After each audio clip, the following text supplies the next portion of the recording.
Bienvenue, âme endormie. Je suis votre conteur ce soir, ici pour vous guider vers un sommeil profond et paisible.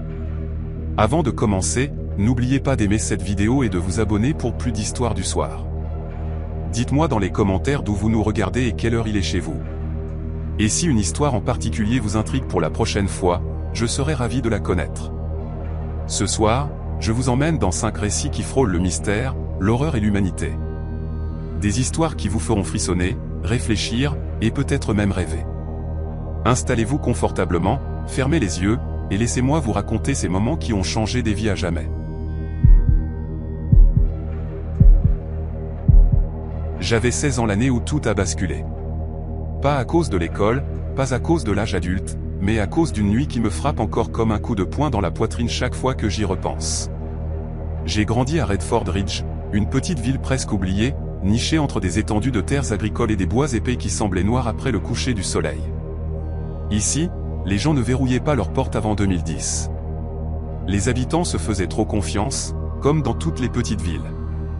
Ma maison se trouvait dans une rue tranquille, près de Millstone Drive, un quartier rempli de vieilles vérandas, de boîtes aux lettres rouillées et de camions qui crachaient de la fumée chaque matin. Mon père travaillait de nuit à la gare. Ma mère enchaînait les services dans 2 dîners, et ma petite sœur passait ses soirées à regarder des films Disney jusqu'à s'endormir sur le canapé. Mon meilleur ami, Callum, habitait à quelques rues de chez moi. Il n'était ni sportif ni particulièrement intelligent, mais c'était le genre de gars qui débarquait chez toi à 2 heures du matin si tu lui envoyais un simple « t'es réveillé ». Et c'est pour ça qu'il était mon meilleur ami. Nous avions passé la moitié de notre enfance à explorer les bois derrière la crête. Des arbres chétifs, des ruisseaux peu profonds, des abris de chasse pourris, des bouteilles de bière abandonnées par des ados avant nous. Tous les enfants de Redford Ridge grandissaient autour de ces bois. La plupart des parents les considéraient comme une garderie gratuite. Mais les bois n'étaient pas les mêmes la nuit. Personne ne l'avouait, mais tout le monde le sentait. Ce silence où même le vent semblait faux. Cette nuit-là avait commencé normalement. Callum m'avait envoyé un message vers 22h14. Feu chez Jenna. Tu viens? Jenna était une amie à nous. Blonde, bruyante, elle vivait dans une petite ferme à la sortie de la ville. Ces feux de camp étaient toujours le lieu de rendez-vous, car ses parents ne se souciaient de rien tant que personne ne brûlait la grange. J'avais prévenu ma mère que je sortais, et elle m'avait répondu ce qu'elle disait toujours, reste sur Millstone Road. Ne traverse pas les bois après la nuit tombée. Toutes les mères de la ville disaient ça, et tous les enfants l'ignoraient. Quand j'arrivais chez Jenna, le feu crépitait joyeusement. De la musique s'échappait d'un vieux haut-parleur Bluetooth, et tout le monde sentait la fumée et la bière bon marché. Ni Callum ni moi ne buvions, mais nous aimions être là. Cela nous donnait l'impression de faire partie de quelque chose. Vers 23h30, le feu s'éteignit. Les gens s'éparpillèrent par 2 ou 3. Jenna bâilla si exagérément que c'était comme si elle nous disait « Allez, rentrez chez vous ». Callum me donna un coup de coude. « On y va », dit-il en serrant son sweat à capuche. « Ouais, il fait un froid de canard », répondis-je. Le chemin du retour vers notre quartier était long, 40, peut-être 45 minutes. Bien sûr, nous aurions pu couper à travers les bois et réduire la marche de moitié, mais il n'y avait presque pas de lune, et les arbres avalaient tout au-delà des premiers mètres. Nous restâmes sur le chemin de terre. Le gravier crissait sous nos pas. Au début, nous parlions. Football, école, une bagarre qui avait éclaté la semaine précédente à la station-service. Mais peu à peu, nous nous tûmes.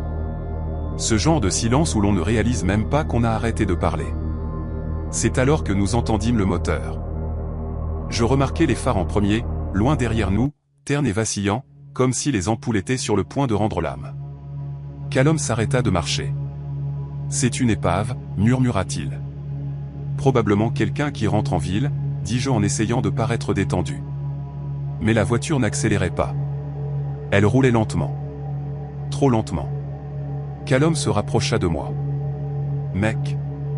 La voiture avança vers nous comme si elle avait un endroit très précis où aller.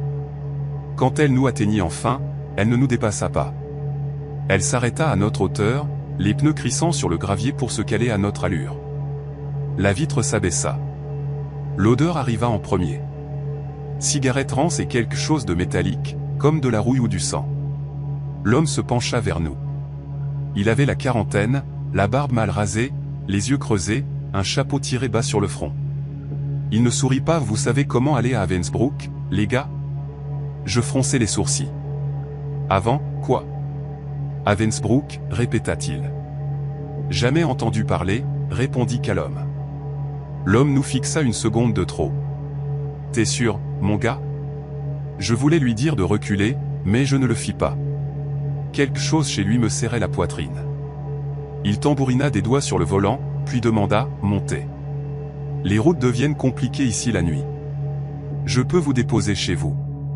Callum secouait déjà la tête. On est bon, monsieur. Monsieur. Nous n'utilisions ce mot que lorsque nous essayions d'être polis avec quelqu'un qui nous terrifiait. L'homme ne partit pas. Il ne bougea pas du tout. Il nous fixa simplement. Ses yeux semblaient faux. Pas ivre, pas défoncé, pas endormi. Juste faux. Comme s'il n'était pas tout à fait là. Je chuchotai du coin de la bouche, continue à marcher. Ne le regarde pas. Nous accélérâmes le pas. La voiture aussi. Il se pencha à moitié par la fenêtre. Les gars, dit-il d'une voix basse, ce n'est pas sur ici. C'est alors que je fis une erreur. Je le regardais. Vraiment. Ses yeux étaient grands, flous, comme s'il ne nous voyait pas du tout, comme s'il voyait autre chose. Cela me glaça les entrailles. Je n'eus même pas besoin de dire quoi que ce soit. Callum siffla. Cours. Et nous courûmes. Nous dévalâmes le chemin de terre. Mes poumons brûlèrent immédiatement, mais l'adrénaline chassa tout le reste. Le moteur de la voiture rugit derrière nous, le gravier volant. Coupe à travers les bois, hurla Callum. Je ne voulais pas. Les bois la nuit, c'était comme plonger dans un océan noir, mais rester sur la route était un suicide. Nous virâmes à droite, nous écrasant dans les arbres. Les branches me fouettaient le visage. Les racines tordaient mes chevilles. Mais nous courûmes plus profond, encore plus profond. Derrière nous, la voiture freina brutalement. Une portière claqua. Des pas lourds frappèrent le sol. Il entre dans les bois, chuchota Callum, la voix tendue. Nous sprintèrent à l'aveugle à travers les buissons jusqu'à ce que nous trouvions un chêne massif. Nous nous accroupîmes derrière, tremblant tous les deux de manière incontrôlable. La forêt était silencieuse, jusqu'à ce qu'elle ne le soit plus. Crac, crac, crac. Des pas lents, lourds, intentionnels. De plus en plus proches. Nous nous plaquâmes contre l'écorce, à peine en train de respirer. Les pas s'arrêtèrent. Il était peut-être à 10 ou 12 mètres. Nous pouvions le voir à travers les branches, une silhouette éclairée par la faible lumière de la lune, la tête tournant de gauche à droite comme s'il reniflait l'air. Reniflait. Je sentis des larmes me monter aux yeux. Il murmura quelque chose alors. Doucement, presque comme s'il se parlait à lui-même. Il passe toujours par les arbres. Toujours. Mon sang se glaça. Callum me serra le bras en silence, me suppliant de ne pas bouger. L'homme resta là pendant ce qui sembla être une heure, puis se retourna brusquement et partit dans l'autre direction. Nous ne bougeâmes pas. Nous ne respirâmes pas. 5 minutes. 10 minutes. Finalement, Callum chuchota, maintenant. Lentement. Reste bas. Nous reculâmes à travers les buissons, nous éloignant dans la direction opposée à celle qu'il avait prise. Chaque bruit semblait trop fort. Un bâton cassé résonnait comme un coup de feu. Après ce qui sembla une éternité, les arbres s'éclaircirent et nous vîmes les lumières faibles des porches des maisons. Dès que nous sortîmes des bois, nous courûmes à nouveau tout le long de Millstone Drive, passant devant les boîtes aux lettres et les clôtures, sans nous arrêter jusqu'à ce que nous atteignions ma maison. Ma mère ouvrit la porte, à moitié endormie, les cheveux en désordre. Jésus, quoi? Pourquoi pleurez-vous tous les deux? Nous lui racontâmes tout, trébuchant sur nos mots. Elle pâlit. Elle appela immédiatement la police. 2 adjoints arrivèrent, l'adjoint Hollis et l'adjoint Brigg. Hollis prit des notes tandis que Brigg regardait alternativement Callum et moi, comme s'il décidait s'il devait nous croire. Hollis demanda, « Vous êtes sûr qu'il vous a poursuivi dans les bois ?» « Il était juste derrière nous, dis-je. »« Et cette ville ?» demanda-t-il. « Ravensbrück ?» Nous hochâmes tous les deux la tête. Hollis échangea un regard avec Brigg. « Jamais entendu parler » murmura Brigg. Des équipes de recherche fouillèrent la zone jusqu'à l'aube. Ils trouvèrent des traces de pneus sur le chemin de terre, des empreintes de bottes menant dans les bois, mais aucun homme, aucune voiture, rien. Le lendemain à l'école, tout le monde nous traitait comme si nous exagérions. Un comportement typique des petites villes. Si quelque chose ne correspond pas à leur vision de la réalité, ils font comme si cela n'existait pas. Mais quelque chose d'étrange se produisit une semaine plus tard.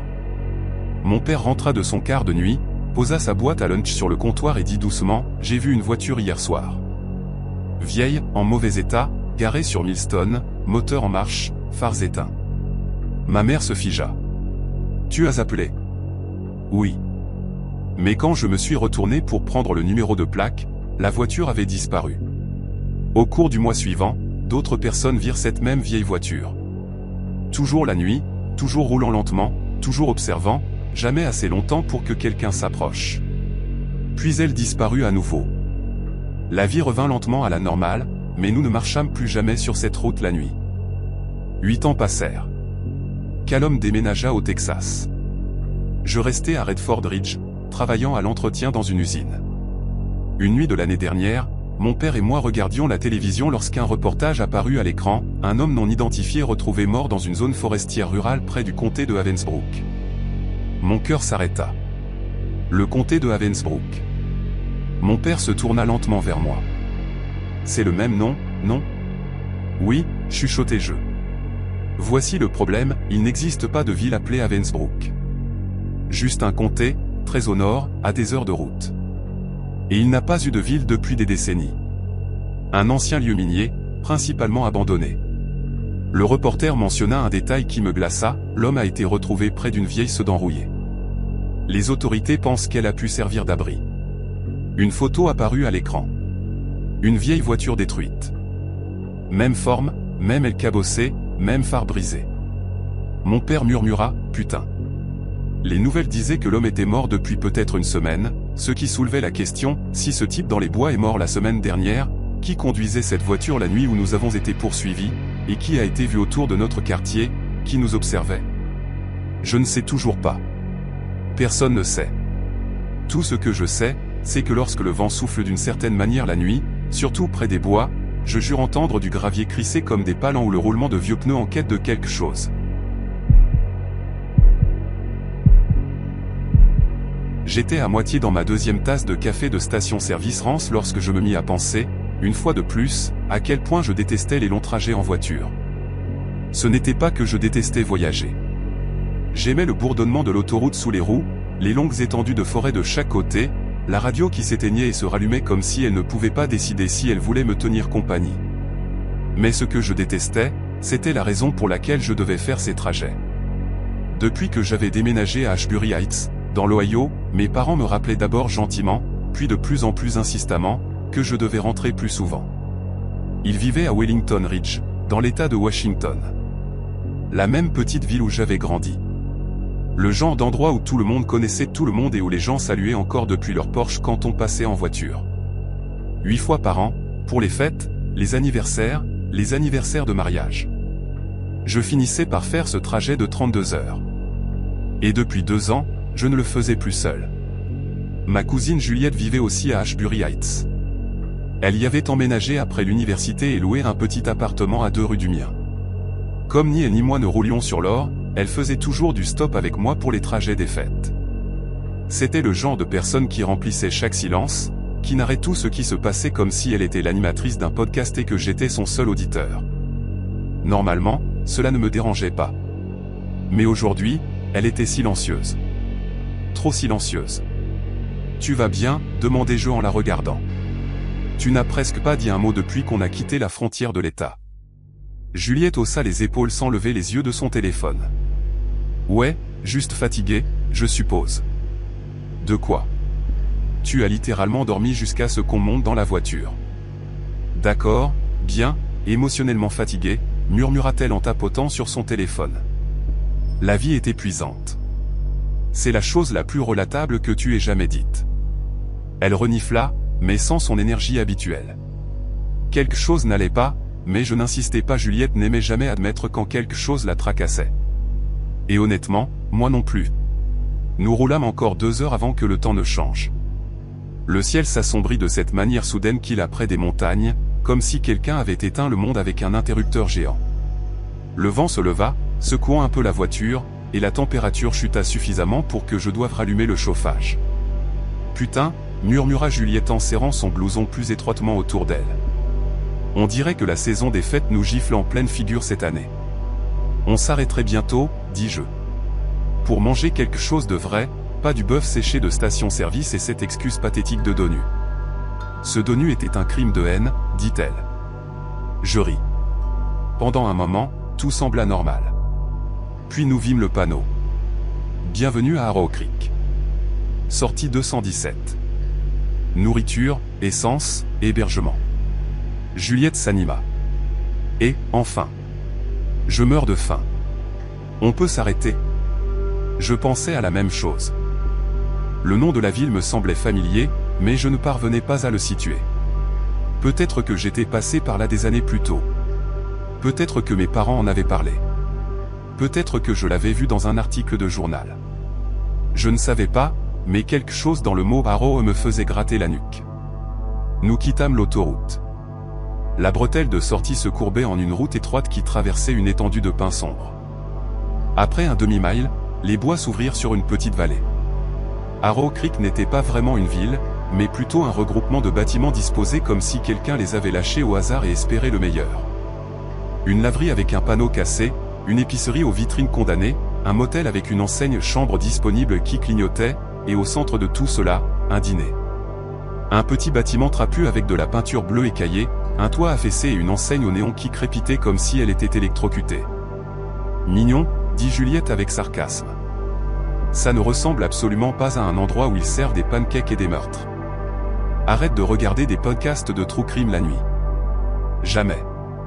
Le parking ne comptait que 3 voitures, un pick-up rouillé, un monospace qui semblait abandonné et un SUV sombre aux vitres teintées. Je me garai à côté du pick-up. Juliette défit sa ceinture mais ne sortit pas. Elle fixait le dîner. « Tu as déjà eu cette impression ?» demanda-t-elle lentement. « Comme si un endroit ne voulait pas que tu sois là. Tous les lundis au travail. » Je suis sérieuse. Je soupirai. Un peu, oui. La vérité, c'est que mon estomac s'était noué depuis que nous étions entrés en ville. Quelque chose dans l'air semblait lourd, comme avant un orage. Sauf que le ciel était clair ici, anormalement clair, comme si Arrow Creek était sous une cloche, séparée de la météo que nous venions de traverser. « Allons juste chercher à manger et partons, » dis-je.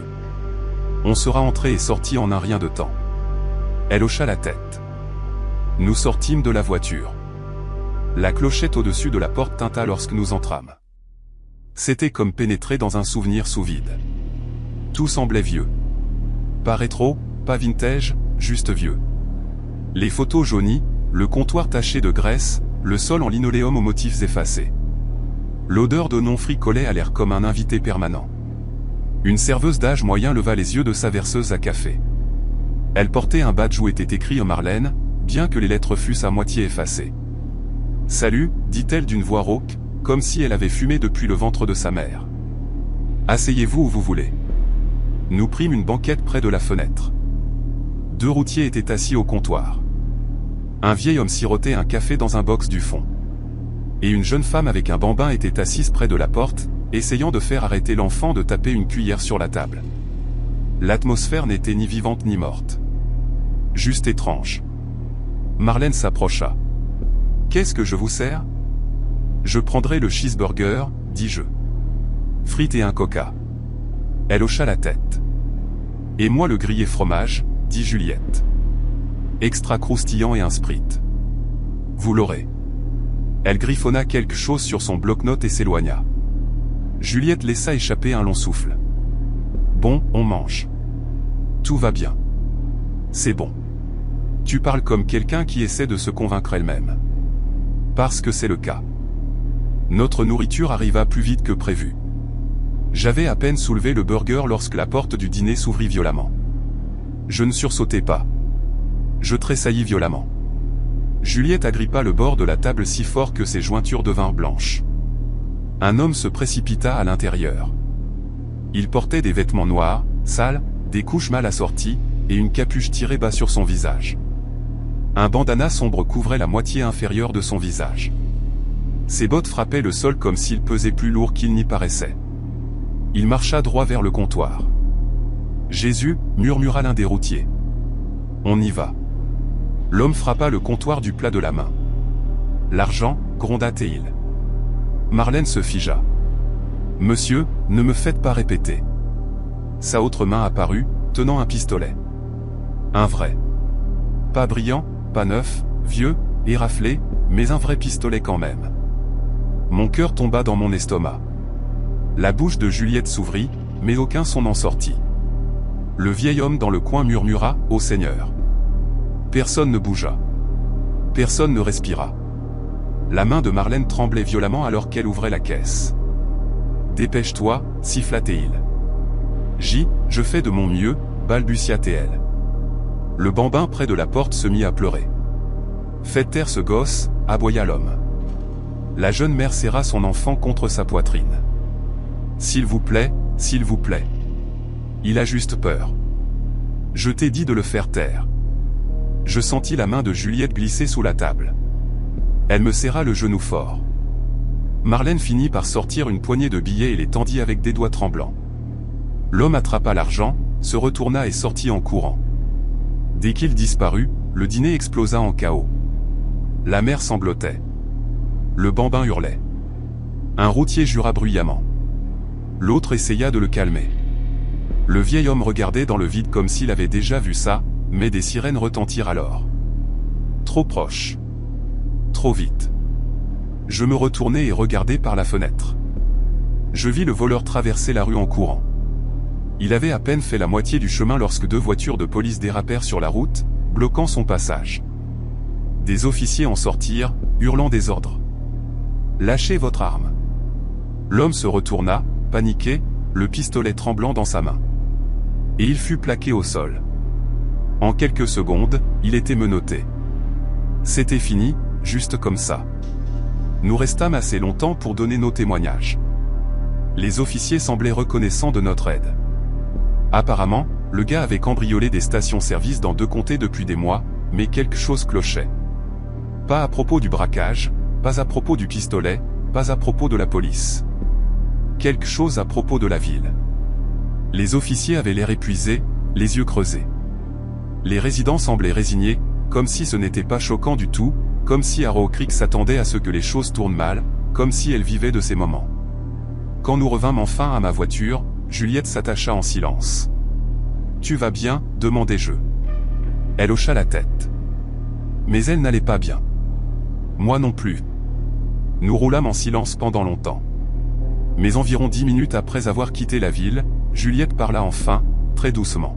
« Tu as vu le SUV sur le parking ? » « Oui. » « Celui aux vitres teintées ? » « Oui. » « Il n'était pas là quand nous sommes partis. » Je fronçai les sourcils. « Bien sûr que si. »« Non, » chuchota Théil, tordant ses doigts avec anxiété. « Il n'y était pas. Je l'ai remarqué parce qu'il n'avait pas de plaque. » Je tournai brusquement la tête. « Quoi ? » Et quand nous parlions à la police, sa voix se brisa légèrement, j'ai vu quelqu'un assis sur le siège du conducteur. Qui nous regardait. Mon estomac se noua. « Pourquoi tu n'as rien dit à personne ? » « Parce que je ne savais pas si je l'avais imaginé, » dit-elle, la voix tremblante. « Et j'avais peur que si je le disais à voix haute, ça deviendrait réel. » Je ne répondis pas parce que je ne savais pas quoi dire. Nous roulâmes jusqu'à ce que Arrow Creek ne soit plus qu'un souvenir dans le rétroviseur. Du moins, c'est ce que j'espérais. Mais les souvenirs ne restent pas toujours là où on les laisse. Surtout pas ce n'est dans des endroits comme Arrow Creek. Je n'aurais jamais imaginé qu'un retour dans la ville natale de ma mère se terminerait avec un pistolet pointé sur mon visage, l'odeur de gravier dans mes poumons et ma propre voix qui se brisait comme celle d'un adolescent alors que je suppliais des hommes adultes de ne pas me tuer. Mais je suppose que je devrais commencer avant tout cela. J'ai grandi à Rochester, dans l'État de New York, mais la moitié de mon enfance ressemblait à un autre pays. Ma mère, Helena, venait d'une petite ville de montagne en Caroline du Nord appelée Willow Creek. Quand elle est partie pour l'université, elle a juré qu'elle ne reviendrait jamais. Quelque chose à propos de drames familiaux et de vieilles rancœurs. Le genre de phrase vague que les adultes lancent comme des miettes de pain pour que les enfants curieux ne meurent pas de faim. Pourtant, elle gardait la culture vivante à la maison. La nourriture, la façon dont elle prononçait certaines phrases, les petites histoires qu'elle racontait quand elle pensait que personne d'autre n'écoutait. Quand j'étais jeune, je l'entendais souvent fredonner de douces berceuses appalachiennes en cuisinant. Quand elle est morte en 2017, quelque chose de creux s'est ouvert en moi. J'avais l'impression de ne pas savoir d'où elle venait, comme si je n'avais que le contour de sa vie avant moi, et non le tableau complet. Ainsi, à la fin de la vingtaine, après avoir trop longtemps repoussé ce voyage, j'ai finalement décidé de visiter Willow Creek, de rencontrer la partie de la famille qu'elle avait laissée derrière elle, d'apprendre qui elle était avant que je ne la connaisse. Mais Willow Creek n'était sur aucune carte touristique. C'était l'un de ces endroits où les voitures rouillaient sur les pelouses comme des ornements de jardin. Où le dîner était aussi le bureau de poste, où les enfants grandissaient vite et les adultes vieillissaient encore plus vite. Pourtant, je voulais y aller. Après avoir atterri à Charlotte, j'ai loué une petite Hyundai bleue poussiéreuse qui semblait prête à pleurer à la moindre côte raide. J'ai aussi pris une carte papier, car mon cousin m'avait prévenu, le service mobile meurt vite. Ne fais pas confiance à Google Maps. J'ai donc commencé à conduire vers le nord-ouest, passant devant des collines ondulantes, des granges rouillées, des églises si anciennes qu'elles penchaient comme des oncles ivres à un barbecue. Quand j'ai atteint les routes de campagne, le soleil s'enfonçait dans les arbres comme s'il essayait de se cacher. J'étais peut-être à 30 minutes de Willow Creek quand j'ai vu les lumières, rouges, blanches, bleues, clignotant fort dans mon rétroviseur. Pendant une seconde, mon cerveau a gelé. Je ne roule pas trop vite, n'est-ce pas? J'ai vérifié. Non. 45, et la limite était à 45. Pourtant, le véhicule de police derrière moi hurla sa sirène si fort que mes dents en tremblèrent. D'accord, murmurai-je en me rangeant sur le bas-côté de gravier. Je répétais mes répliques dans ma tête. Bonjour, officier. Je rends visite à ma famille. Voici mes papiers. Simple, poli, non menaçant. Mais l'officier ne sortit pas. Il ouvrit sa portière et se baissa immédiatement derrière en position défensive. Il avait son arme dégainée. Je me figeai. Mes mains allèrent instinctivement sur le volant comme si la voiture elle-même était un radeau de sauvetage. Un haut-parleur grésilla. Conducteur, sortez les mains par la fenêtre où nous pouvons les voir. Sa voix résonna à travers les arbres. Mon estomac se retourna. Mon cœur commença à battre dans ma gorge. Putain, murmurai-je. Je sortis les mains, les paumes tremblantes. L'air froid mordait ma peau. Une autre commande explosa du haut-parleur. Gardez les mains en l'air et ne bougez pas. Ne tendez pas la main. Ne parlez pas à moins qu'on ne vous parle. J'avalai ma salive. Officier, je fermai la bouche si vite que mes dents claquèrent. Mon pouls battait si fort que je pouvais à peine l'entendre s'approcher. Les feuilles craquaient sous des bottes lourdes. Le gravier bougea. Ma respiration embua la vitre alors que j'essayais de ne pas bouger, de ne pas cligner des yeux trop forts, de ne pas exister sous une forme menaçante. Il atteignit ma fenêtre et pointa l'arme directement sur ma tête, sa main tremblant juste assez pour me terrifier. Il était jeune, peut-être la trentaine, barbe rousse, peau pâle, les yeux écarquillés par l'adrénaline. Conducteur, gardez ses mains où elles sont. Sa voix se brisa légèrement. Vous faites un seul faux mouvement et tout ça tourne mal. Vous comprenez? Ma gorge fit un mouvement de haut en bas. Oui, monsieur. Oui, s'il vous plaît. Je ne suis pas armé. Je rends juste visite à ma famille. Je m'en fous. Pas maintenant. Il rangea son arme d'une main et tâtonna pour ses menottes de l'autre, gardant toujours son corps en angle comme s'il s'attendait à ce que j'explose. Ouvrez lentement votre portière avec votre main gauche. Lentement. Mes doigts tremblaient si violemment que j'ai manqué la poignée 2 fois. Dès que la portière s'entr'ouvrit, il attrapa mon bras, le tordant derrière mon dos si vite que la douleur irradia dans mon épaule. Jésus, monsieur, ça fait mal. Tais-toi, aboya-t-il à nouveau. Il me menotta durement, le métal s'enfonçant profondément. Puis il me tira hors de la voiture et me poussa à genoux. Mes joues s'écrasèrent sur le gravier froid. À ce moment-là, au moins 4 autres voitures de police étaient arrivées, soulevant de la poussière. Les portières claquèrent, les bottes tonnèrent, les voix se chevauchèrent. Le voilà. Ça correspond à la description. Sécurisez-le. ne le laissez pas s'enfuir. Je sentis un genou s'enfoncer dans mon dos. Quelqu'un n'attrapa mes cheveux pour lever ma tête. Regardez-le, murmura un adjoint. Les mêmes putains d'yeux. C'est lui. C'est ce salaud, dit un autre à voix basse. Ma respiration se transforma en halètement superficiel. Je voulais crier qu'il faisait erreur, que j'étais personne, que je n'étais même jamais venu ici avant.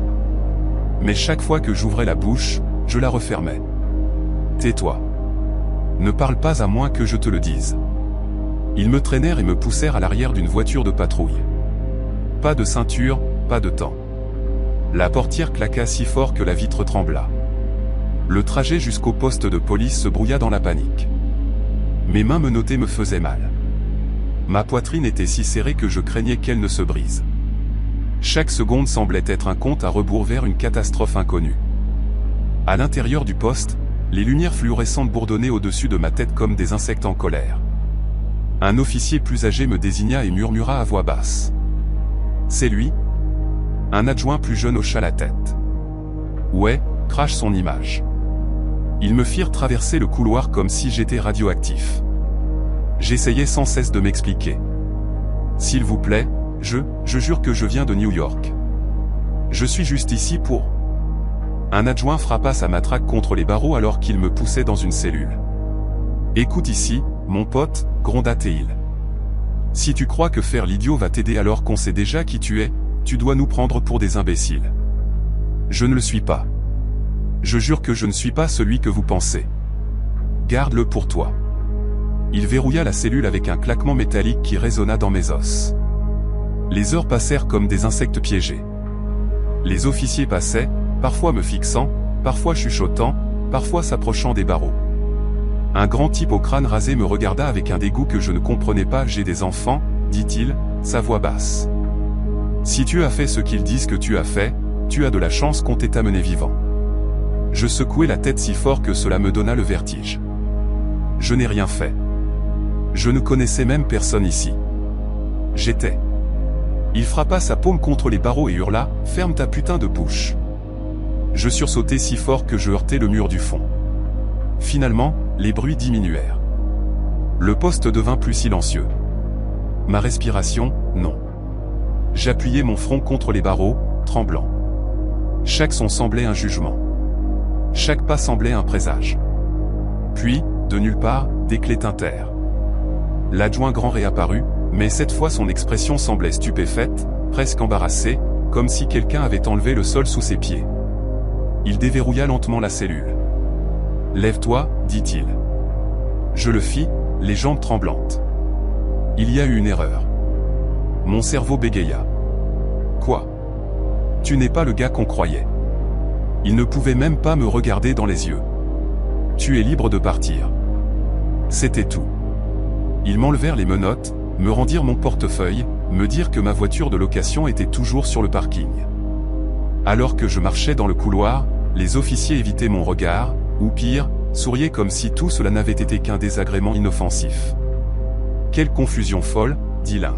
« On aurait dû vérifier 2 fois le numéro de plaque. » Un autre gloussa. « Une sacrée ressemblance, quand même, » ajouta quelqu'un. Mes mains se serrèrent en poing.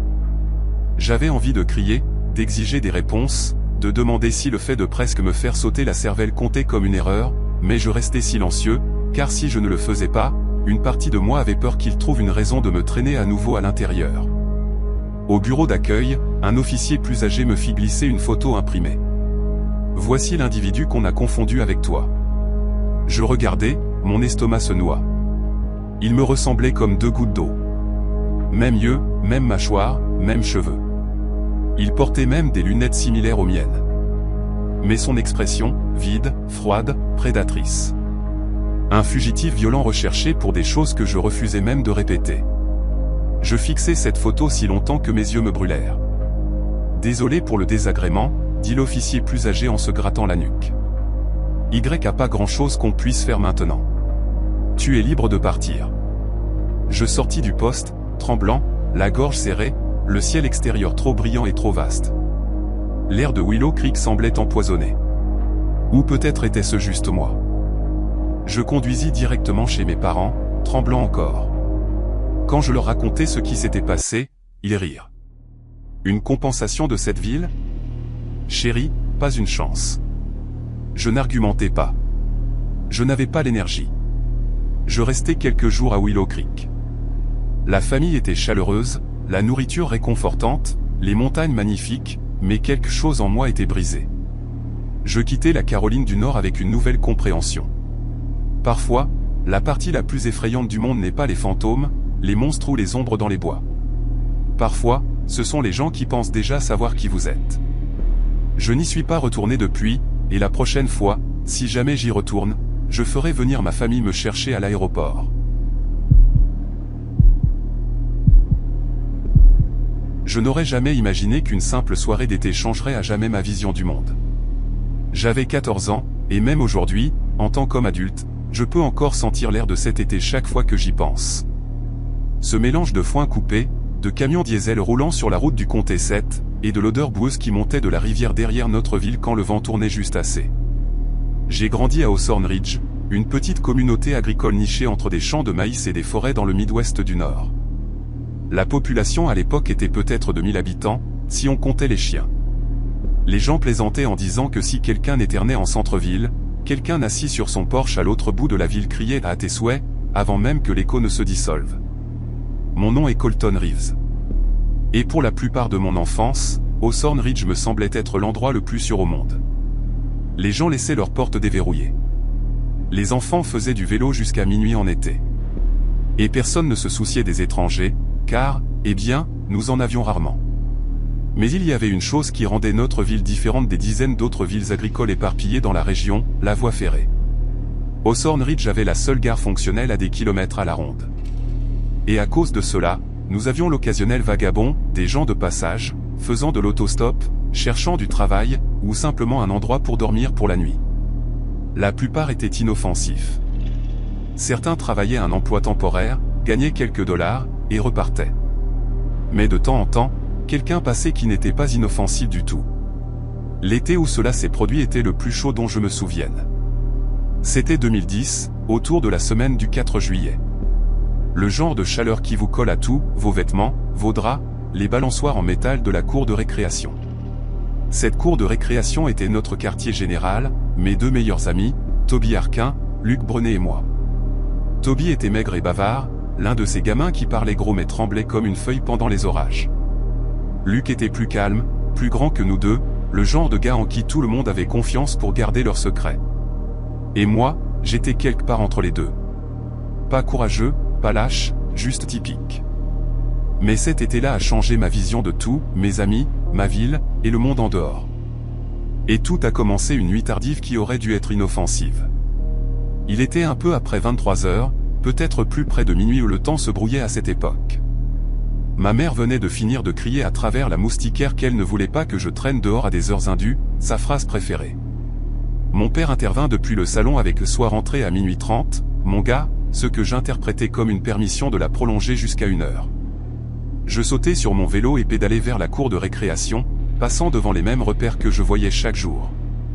L'ancienne station Texaco avec une seule pompe fonctionnelle, le bureau de poste qui fermait à 16 heures pile, et le seul réverbère qui clignotait comme s'il avait un trouble de stress post-traumatique.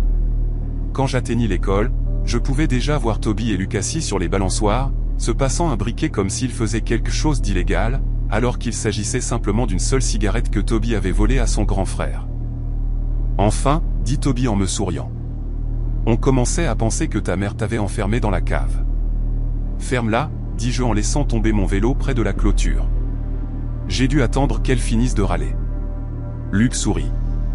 Elle s'inquiète parce qu'elle t'aime, mec. Ouais. Je roulais des yeux, mais souris. C'était vrai, et maintenant, je manque de ces jours, mais à l'époque, l'entendre me faisait me sentir comme un bébé. Nous passâmes une bonne heure à parler de trucs stupides. Le genre de choses que les ados considèrent comme vitalement importantes. Les filles que nous aimions.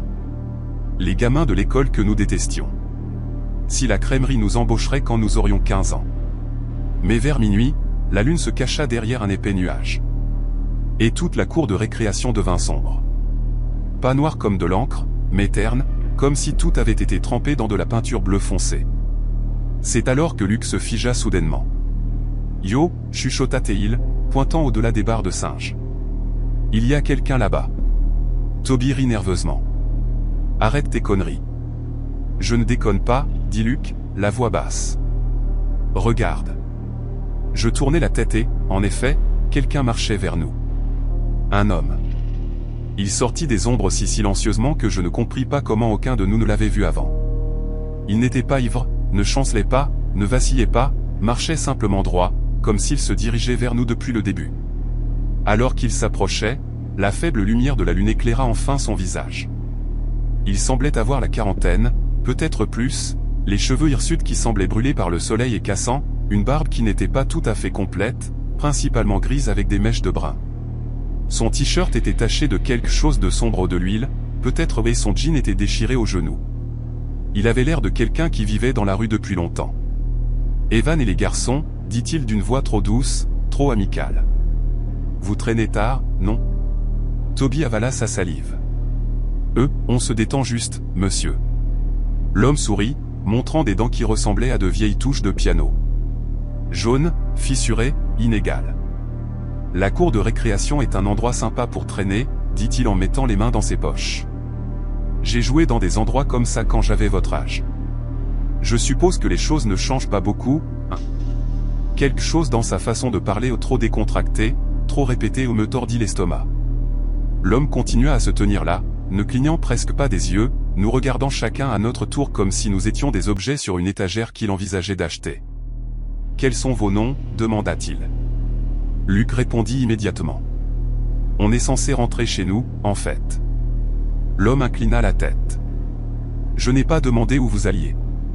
J'ai demandé vos noms. » Personne ne répondit. Il rit, un son rauque et lent comme du papier de verre qui frotte. « Détendez-vous. Je ne suis pas un flic. » C'est un peu le problème, murmura Toby à voix basse. « Quoi » demanda l'homme en s'approchant. « Rien » dit Toby rapidement, reculant sur son balançoire. Je sentis le premier vrai frisson de peur me parcourir l'échine. Ce gars n'était pas un simple vagabond. Quelque chose dans ses yeux grands, affamés, jamais fixes faisait hurler chaque instinct de mon corps que nous devions nous éloigner, mais nous ne courûmes pas. Pas encore, parce que les enfants sont stupides et nous ne voulions pas avoir l'air effrayés. L'homme fit un lent cercle autour de nous, comme s'il inspectait les lieux, puis s'arrêta et sourit à nouveau. « Vous voulez voir quelque chose de cool, les gars » demanda-t-il, la voix onctueuse. « Non, merci, dis-je, ma voix tranchante. On doit vraiment rentrer. » Son sourire s'effaça. Puis il mit la main dans sa poche lentement, comme s'il voulait que nous regardions. Je jure avoir vu quelque chose de métallique refléter la lumière de la lune alors qu'il bougeait. Une lame. Et c'est alors que cela arriva. Ce moment où l'enfance se termine et où l'instinct prend le relais. Courez, hurlai-je. Et nous nous dispersâmes comme des oiseaux tirés dessus. Je ne regardais pas en arrière. Pas une fois. Je traversais le terrain de baseball, coupant à travers l'herbe haute derrière les gradins. Mes poumons brûlaient. Mes jambes semblaient des élastiques sur le point de craquer. Mais je ne m'arrêtais pas. Chaque histoire d'horreur, chaque avertissement que ma mère m'avait donné se heurtèrent dans ma tête comme un tonnerre. Quand ma maison apparut en vue, je pleurais si fort que je pouvais à peine respirer. Je fis irruption par la porte d'entrée si vite que je heurtai la table du couloir et fis tomber un cadre photo. « Colton » hurla ma mère, courant depuis la chambre. « Chérie, qu'est-ce qui s'est passé? Pourquoi pleures-tu » J'essayai de parler, mais tout ce qui sortit fut des sanglots étouffés. Mon père apparut derrière elle. « Laisse-le respirer, Carla. Donne-lui une seconde. » Il fallut une minute entière avant que je puisse parler en phrase complète. Il y avait un homme à l'école. Il avait quelque chose, un couteau. Je pense qu'il nous a attaqués. Ma mère se couvrit la bouche. Oh mon Dieu! Mon père ne perdit pas une seconde. Il attrapa le téléphone fixe, appelant le shérif. En moins de 10 minutes, 2 voitures de patrouille arrivèrent, leurs gyrophares éclairant toute ma rue. Un officier nommé le député Langford entra et me fit asseoir à la table avec un verre d'eau froide. « Commence depuis le début, mon garçon, » dit-il, sa voix calme mais stricte. « Ne laisse rien de côté. » Je lui racontai tout. Mes amis avaient déjà appelé depuis leur maison, donnant la même version.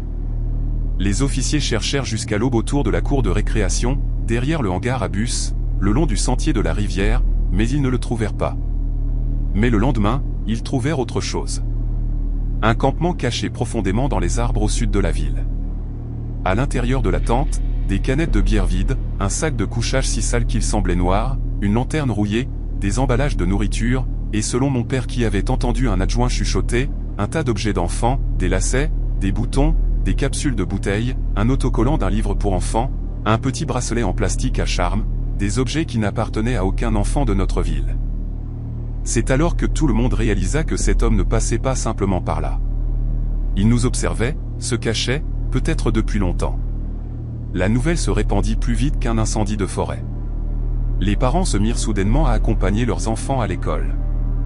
Les gens verrouillèrent leurs portes, certains pour la première fois de leur vie. Ma mère mit même une chaise sous la poignée de la porte d'entrée la nuit, comme si nous vivions dans le centre-ville de Chicago. Chaque jour, quelqu'un disait avoir aperçu l'homme près des voies ferrées, derrière le dîner, ou assis dans un camion qui n'appartenait à personne. Toutes ces alertes étaient fausses, mais personne ne dormait tranquillement. Toby faisait des cauchemars si violents qu'il m'appelait à 2 heures du matin juste pour parler. Luc arrêta de traîner complètement, resta chez lui chaque nuit, parlait à peine à l'école. Moi, je sursautais chaque fois que j'entendais des feuilles craquer, mais la police ne trouva jamais l'homme. Et finalement, les semaines devinrent des mois. Les mois devinrent une année. La vie revint lentement à la normale, ou du moins aussi normale que possible. Mais voici la partie que je n'ai jamais racontée à personne. Ni à Toby, ni à Luc, ni à mes parents. Une nuit, environ 6 mois plus tard, en plein hiver, quand la neige avait recouvert tout ce qui était en vue et que la ville semblait assez silencieuse pour entendre le bourdonnement des réverbères, j'entendis quelque chose dehors, près de ma fenêtre. Un sifflement aigu, 3 notes, doux, délibéré, comme quelqu'un essayant d'attirer l'attention d'un enfant. Je me figeai dans mon lit, fixant la vitre givrée. Je ne bougeais pas. Je ne respirais pas. Je n'osais pas regarder. Le sifflement retentit à nouveau. Puis des pas crissant dans la neige. Lent, régulier, s'éloignant, ne s'approchant pas. Le lendemain matin, je vérifiai la cour. Il y avait des empreintes de pas dans la neige. Une série menant à ma fenêtre, puis s'éloignant. Mon père les vit, fronça les sourcils et dit, « Bon sang, un cerf a dû marcher près de la maison hier soir. » Mais les cerfs ne marchent pas en ligne droite, et les cerfs ne sifflent pas. Je ne dormis plus jamais les stores ouverts. L'été suivant, 1 an après la nuit de la cour de récréation, l'histoire s'était presque effacée, devenant une rumeur. L'homme, un fantôme de l'année précédente, une légende urbaine en devenir. Jusqu'à ce qu'une nuit, le shérif reçoive un appel anonyme à propos d'un homme vivant dans un abri d'outils abandonné derrière le silo à grains. Ils fouillèrent l'endroit. À l'intérieur, ils trouvèrent des couvertures, de la nourriture en conserve, des empreintes de pas fraîches, un couteau de poche émoussé, et une carte de Hawthorne Ridge avec l'école entourée en rouge au marqueur et l'horaire des trains écrit d'une écriture tremblante sur le côté. Mais il y avait plus. Épinglée au mur intérieur se trouvait une photo, ancienne, délavée, usée par les intempéries. Une photo de 3 garçons assis sur les balançoires de l'école. Moi, Toby, Luc, pris depuis les buissons. Ce n'était pas une coïncidence. Ils nous observaient depuis longtemps avant de s'approcher. Le shérif lança une recherche à l'échelle du comté, appelant la patrouille d'État, des chiens renifleurs, même des bénévoles. Ils ne le trouvèrent jamais. Certains dirent qu'il avait sauté dans un train de marchandises et était mort d'exposition quelque part dans le Dakota. D'autres dirent qu'il s'était noyé dans la rivière. D'autres encore dirent qu'il était revenu des années plus tard et nous observait depuis les bois, plus vieux, plus malade, plus affamé. Personne ne sait. Mais je sais une chose. 3 jours après qu'ils eurent trouvé cet abri, une feuille de papier à lettres fut glissée sous notre porte d'entrée. Une phrase écrite en écriture désordonnée, « On se reverra un jour ». À ce jour, je ne sais pas si c'était réel ou si un gamin essayait de me faire peur, mais l'écriture, elle ressemblait exactement à celle sur la carte. Même après notre déménagement, même après avoir grandi, même après que Toby se soit engagé dans l'armée, que Luc ait déménagé à Chicago et que je sois parti pour l'université, je n'ai jamais oublié ces mots. Je verrouille encore chaque fenêtre la nuit. Je vérifie encore derrière mes rideaux 2 fois avant d'aller me coucher. Et de temps en temps, les nuits calmes, quand le vent tourne et que tout devient trop silencieux, je jure l'entendre à nouveau. ce sifflement, 3 notes, doux, patient, comme si quelqu'un attend, observe, se souvient, tout comme moi. J'ai grandi dans un petit endroit tranquille appelé Birch Hollow, une ville lacustre rurale nichée au cœur du nord du Michigan. L'un de ces endroits qui ne figurait sur aucune carte touristique, mais que tout le monde semblait connaître de cette manière vague. Oh oui, je crois être passé par là une fois. Ce n'était ni grand ni chic. Il y avait une épicerie, un magasin d'appât qui faisait aussi office de café du matin, un service d'incendie bénévole, et un défilé du 4 juillet où les mêmes 10 chars se traînaient chaque année sur Main Street.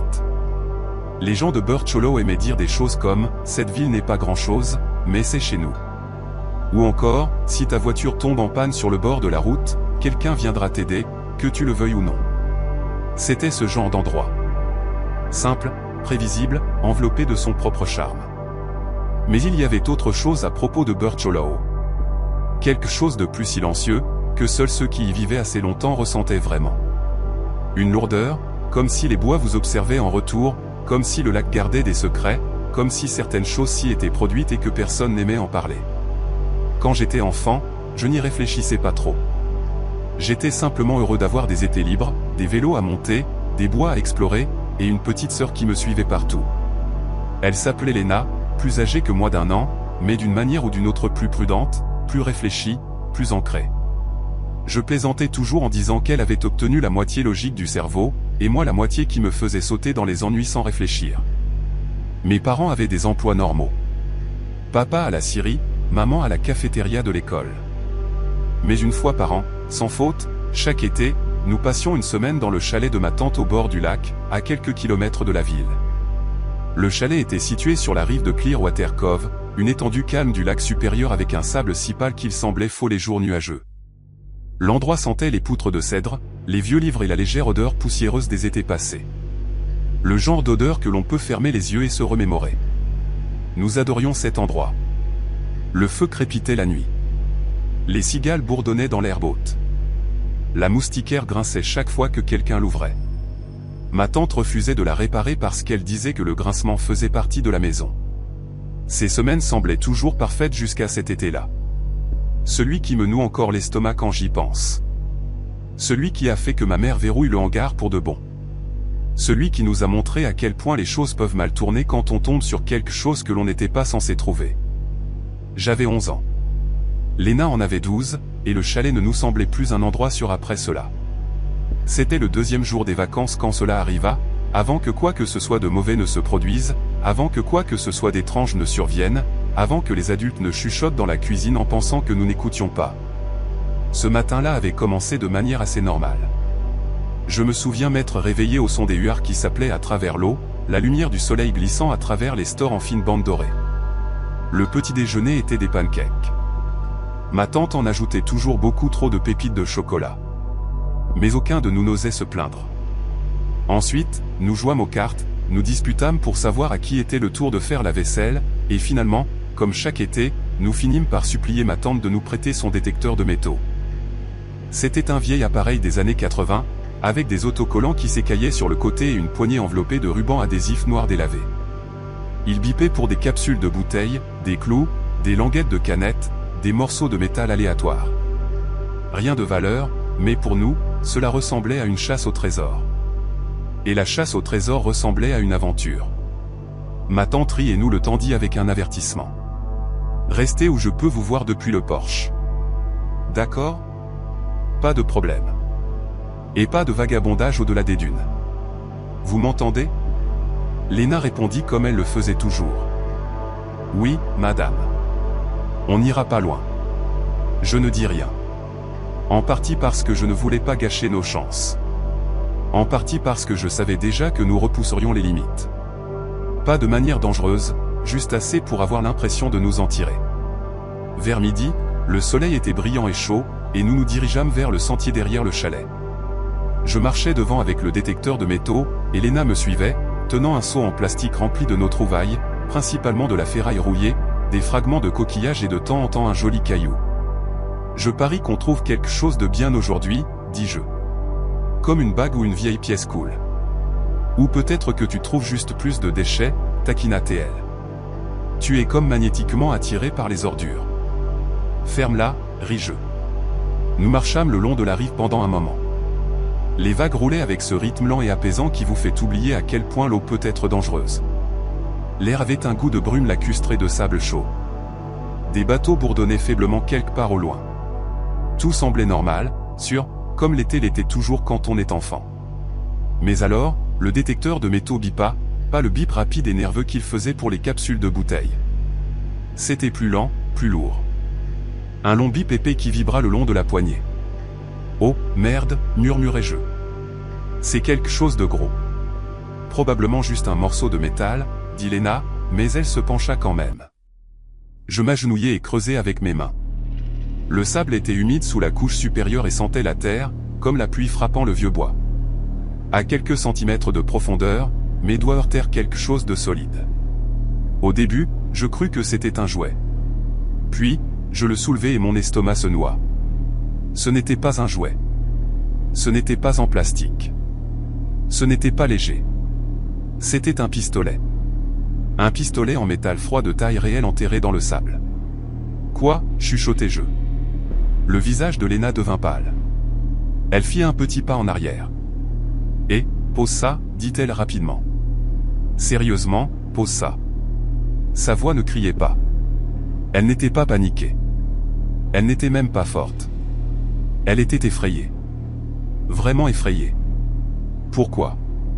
Il est probablement faux. Non, il ne l'est pas. Elle avala sa salive. Je peux le dire. Il est réel. Je ne sais pas comment, mais il l'est. Quelque chose dans son ton fit se serrer ma poitrine. Lena n'était pas facilement effrayée. Je le reposai doucement dans le trou, comme s'il pouvait exploser si je le laissais tomber. Qu'est-ce qu'on fait, chuchotai-je. On le dit à maman et papa, répondit-elle instantanément. Ouais, d'accord. Nous ne courûmes pas. Nous ne criâmes pas. Nous ne parlâmes même pas en chemin du retour. Nous marchâmes simplement vite, silencieux, tendus. Mes parents étaient assis sur le porche du chalet. Papa buvait du café. Maman lisait un de ces romans policiers qu'elle dévorait comme des bonbons. Lena parla la première. Maman. Mon père baissa sa tasse. Quel genre de quelque chose? Un pistolet, dis-je doucement. Papa cligna des yeux. Un quoi? Allons, mon gars. Tu as probablement trouvé un jouet. Ce n'était pas un jouet, dit Lena. Il était lourd. Mes parents échangèrent des regards rapides, ces regards de parents chargés de toutes les questions silencieuses qu'ils ne voulaient pas que nous entendions. Montre-moi, dit finalement papa. La marche jusqu'à l'endroit sembla plus longue avec lui derrière nous. Quand il vit le pistolet à moitié enterré dans le sable, toute son expression changea, ses yeux plus perçants, sa posture rigide. Jésus, murmura-t-il. Il le ramassa, le pesa, examina le barillet. Ouais, dit-il. C'est réel. Puis, les enfants, reculaient. Nous obéîmes immédiatement. Il n'était pas calme. Il n'était pas en colère. Il était en alerte. C'était le deuxième signe avant-coureur. Mon père appela le bureau du shérif depuis le téléphone du chalet. Ils arrivèrent rapidement. Les flics de Birch Hollow l'avaient toujours fait. 2 adjoints se garèrent dans une voiture de patrouille poussiéreuse, descendirent et marchèrent vers la plage avec nous. L'adjoint Mulligan, le plus âgé, siffla entre ses dents. « Eh bien, voilà une chose, dit-il. Bon œil, les enfants. » Ils prirent le pistolet avec précaution, l'enveloppèrent dans un chiffon et le ramenèrent à la voiture. « On va le ramener au poste, dit Mulligan.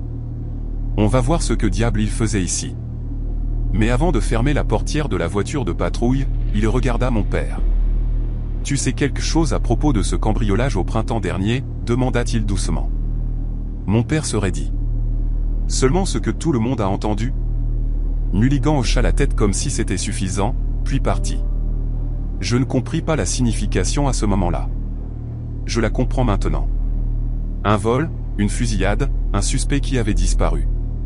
Quelque chose qui n'avait jamais semblé juste aux habitants de la ville.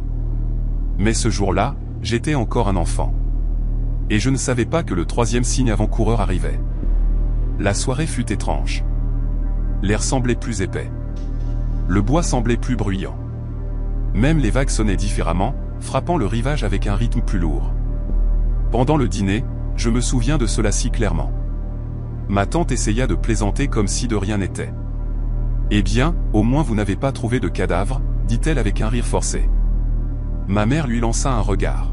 « Tu n'aides pas, June. » Nous rîmes quand même, mais le son était mince. Plus tard cette nuit-là, j'entendis mes parents chuchoter dans la cuisine. « Tu penses que celui qui avait ce truc pourrait encore traîner ?» murmura maman. Papa fit une pause avant de répondre. « Je ne sais pas, mais on garde les enfants près de nous. » Je me souviens d'être resté éveillé dans la couchette au-dessus de Léna, fixant les poutres du plafond alors que la maison s'installait autour de nous. La brise du lac faisait trembler les fenêtres. Un hibou ulula au loin. Chaque son normal semblait soudainement suspect. Léna chuchota depuis en dessous de moi. « Tu es réveillé. » « Ouais. Tu penses que quelqu'un a laissé ce pistolet là exprès ?» J'hésitais. « Peut-être qu'il l'a perdu. »« Non, » chuchota-t-elle. « Il était enterré. » Je n'avais pas de réponse. Elle ne parla plus après cela, mais je l'entendis se retourner longtemps après m'être endormi. Le lendemain était nuageux. Le lac était agité. Tout l'endroit semblait retenir son souffle. Nous n'étions pas autorisés à aller chasser au trésor.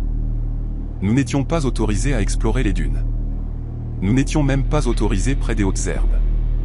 Chaque adulte était sur le qui-vive. Mais la partie la plus étrange était que mon père resta dehors sur le porche toute la journée.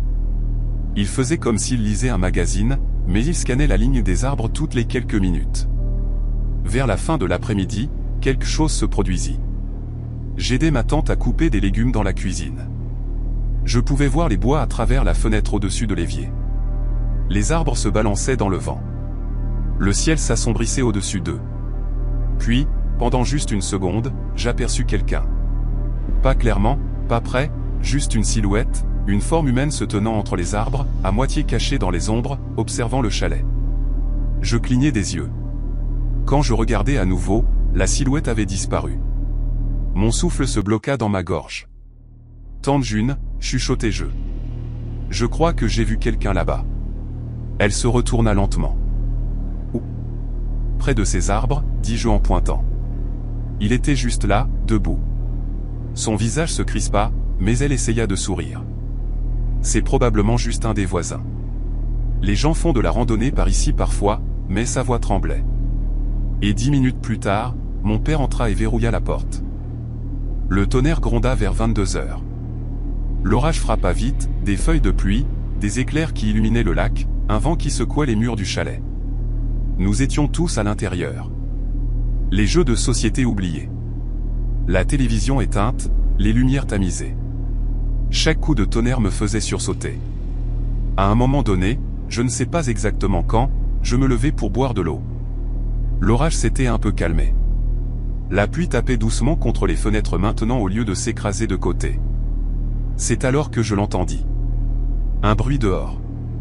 Un craquement sourd. Des pas. Des pas mouillés sur le gravier. Je me figeai. Le bruit se déplaçait le long du porche. Lent, délibéré. Puis la moustiquaire grinça. Pas un souffle de vent. Pas un animal.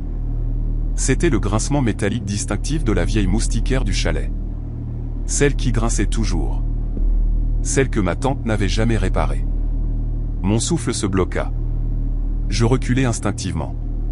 Puis mon père apparut dans le couloir, un doigt sur ses lèvres. Il me fit signe de me mettre derrière lui. Nous restâmes tous les deux immobiles, écoutant. 5 secondes passèrent. Puis un coup doux, pas fort, pas violent. Un coup lent, délibéré. Papa s'approcha de la porte. « Qui est là ?» appela-t-il. Aucune réponse. Il éleva la voix. J'ai dit, « Qui est là ?» Toujours rien.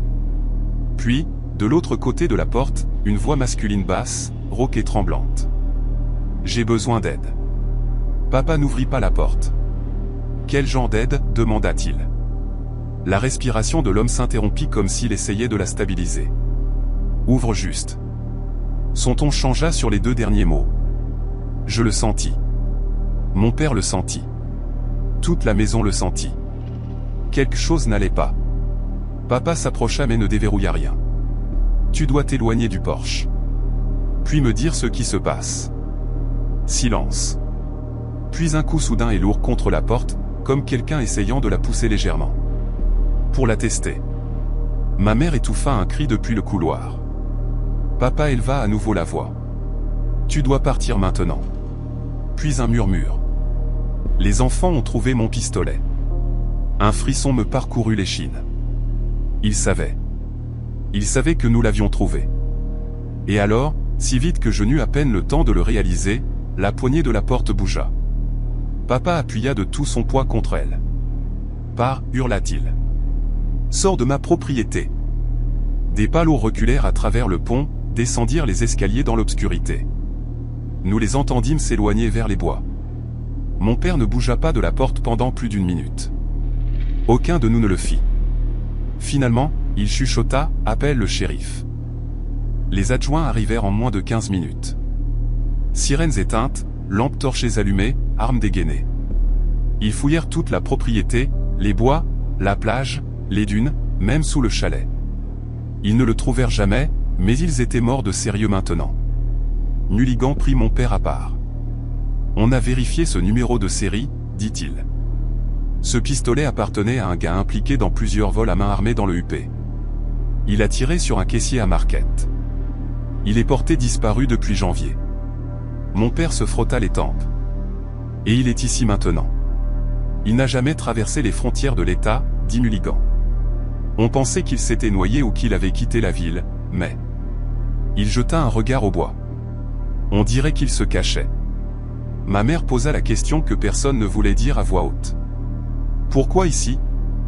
L'adjoint regarda le lac, les hautes herbes, la ligne sombre des pins qui se balançaient sous les nuages d'orage. Cette zone est calme, dit-il. Beaucoup de couverture. Et s'il a enterré l'arme? Il fit une pause.